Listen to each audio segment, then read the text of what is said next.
So we discussed in the initial introduction video with my nutritional advisor, Cassie Boyer at kcbx.strength, that we're following the macro planning program that is also available to you in the Gladius program on the Operation Werewolf website. You'll notice it because it has a stunning picture of yours truly on the cover.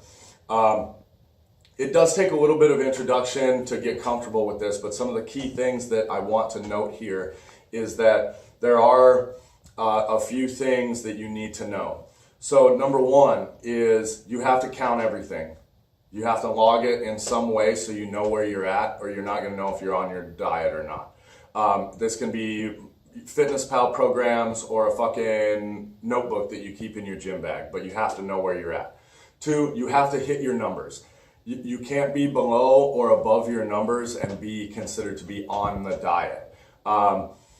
If you're not hitting your numbers, then you can't blame your failures on your diet, and you also can't reap the benefits that it's gonna give you by these numbers that are allotted to you in order to be the most optimal numbers for you, both in the leaning out process and the performance process.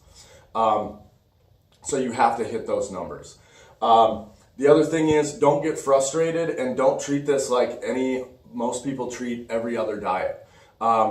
It takes a little while for these things to reveal some of the truths behind your body. So for me, on my first run through it, I realized that I was far more sensitive to fat intake if I went over on my fat numbers than if I went over on my carb numbers. So that's going to reveal itself to you through the first part of the process.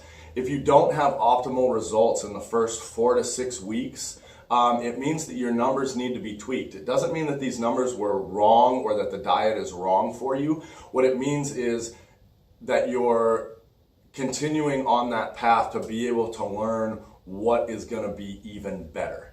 So a lot of people will get on this thing like any other diet, and they'll start throwing up their hands after a week and saying it doesn't work. They'll say, okay, well, I'm stronger, I'm down a waist size, maybe you're seeing some vascularity, but you're 10 pounds heavier on the scale. Well, that's not a problem. That's optimal.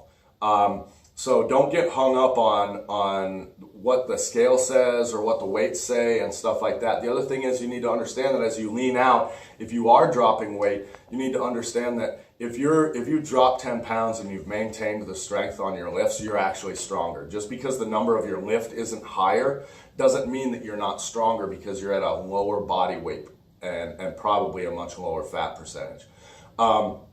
So don't throw your hands up. Don't get frustrated with the early process of this, because this is what's going to give you the information that you need to go forward.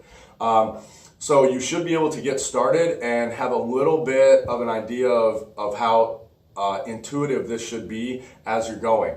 But as you get further into the process, you're going to realize that it's going to be harder and harder to do this yourself. And that's where some of the more advanced coaching is going to come in, and you're going to get a higher level of interaction with a coach to be able to really narrow down what you need and what's going to give you optimal strength, performance, while still maintaining a lean body and possibly getting some abs in the future.